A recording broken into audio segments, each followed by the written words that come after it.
25 जनवरी 2022 शाम 4 बजे। 1 फरवरी को ज्वाइनिंग। उस ईमेल की सब्जेक्ट लाइन थी जिसे मैंने जनवरी की ठंडी शाम को बोर्ड ऑफ डायरेक्टर्स को भेजा था।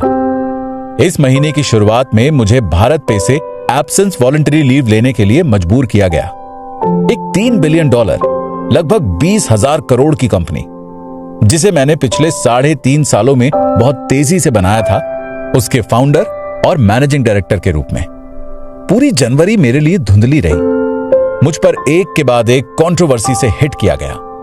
रैंसम कॉल से जो शुरू हुआ था वो एक लीक्ड ऑडियो बन गया, और फिर लीक्ड लीगल नोटिस, और फिर कोटक बैंक द्वारा दिए गए मनमाने बयान।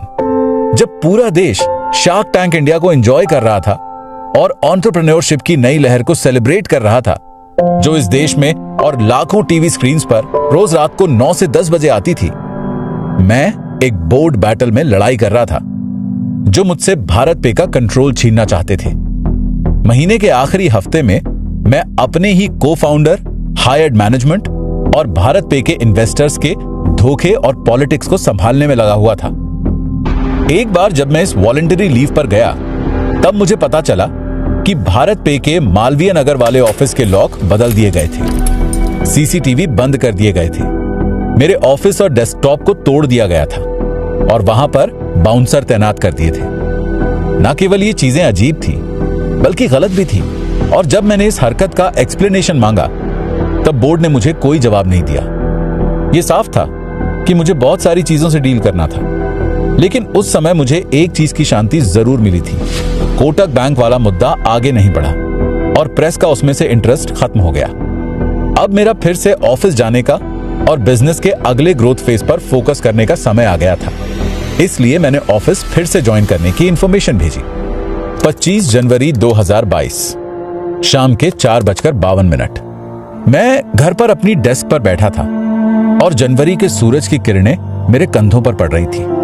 उस वक्त मैं काफी सारी प्रॉब्लम्स के बारे में सोच रहा था, जिन्हें मुझे सॉल्व करना था।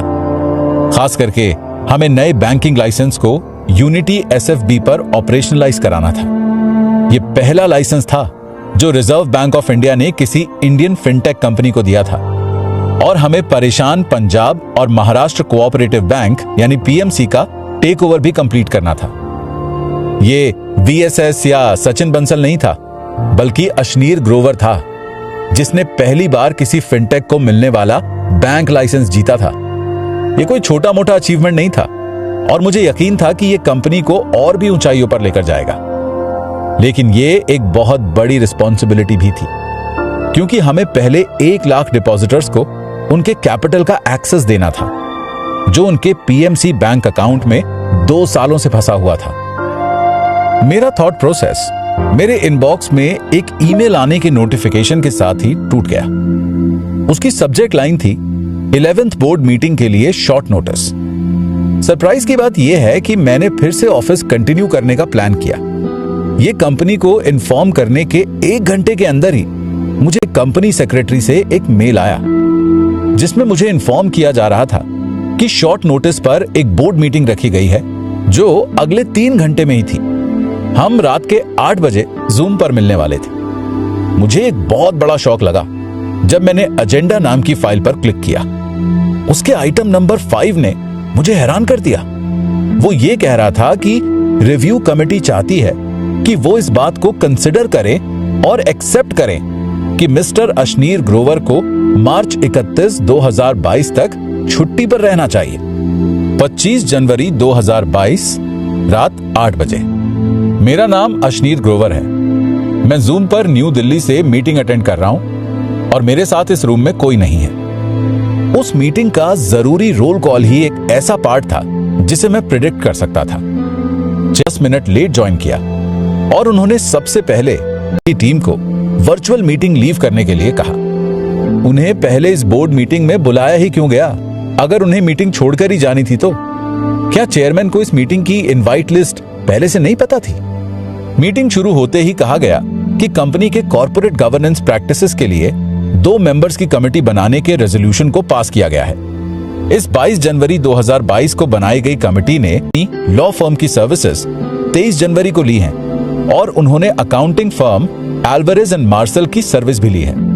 और तो और एल्वारेज एंड मार्सेल की सर्विसेज को पहली बार 25 जनवरी को बोर्ड के सामने लाया जा रहा था। मुझे और सदमा देने के लिए बताया गया कि एल्वारेज एंड मार्सेल ने मेरे खिलाफ कुछ ढूंढ लिया है, और तो और उन चीजों के बेसिस पर जो मुझे पता भी नहीं थी। बोर्ड ने मुझे कंपलसरी एब्सेंस लीव दी और मुझसे एमडी की सारी पावर्स छीन ली। कुछ दिन बाद मुझे मीडिया रिपोर्ट से पता चला कि एल्वारेज एंड मार्सेल की टेम्पररी रिपोर्ट 24 जनवरी 2022 डेट की थी। इस केस में मुझे यह विश्वास करना था कि उन्होंने अपॉइंटमेंट के एक ही दिन में रिपोर्ट इशू कर दी, और वो भी बोर्ड से ऑफिशियली मिलने से पहले। मेरे पूरे करियर में मैंने कभी किसी लॉयर या अपॉइंटिंग फर्म को एक ही दिन में अपॉइंट होते हुए नहीं देखा, और यहां तो इन्होंने एक ही दिन में काम खत्म कर दिया। उन्होंने अपनी रिपोर्ट भी एक ही दिन में रिलीज कर दी। अचंभित हालत में मैं बहुत टूटा हुआ महसूस कर रहा था, क्योंकि मेरे खिलाफ एक साजिश रची गई थी। मैंने बोर्ड द्वारा आइटम नंबर 5 को लागू करके मुझे बाहर निकालने से पहले ही मेरे व्यूज रखने की एक अपॉर्चुनिटी मांगी। मैंने रिव्यू कमेटी की जरूरत और उसके कॉम्पोजिशन को लेकर ऑब्जेक्शन उठाए और कहा कि वो शेयर होल्डर्स के एग्रीमेंट और कंपनी के आर्टिकल्स ऑफ एसोसिएशन को फॉलो नहीं करती है। और मैंने ये भी पॉइंट किया कि कॉर्पोरेट गवर्नेंस रिव्यू ने सिर्फ मुझे ही नहीं बल्कि पूरी कंपनी को कवर किया है। तो फिर इस लॉजिक के हिसाब से सब लोगों को छुट्टी पर होना चाहिए था। मुझे अकेला क्यों बाहर किया गया? क्या मेरे खिलाफ कोई कंप्लेंट थी? और किसके कहने पर लॉ फर्म को अपॉइंट किया गया?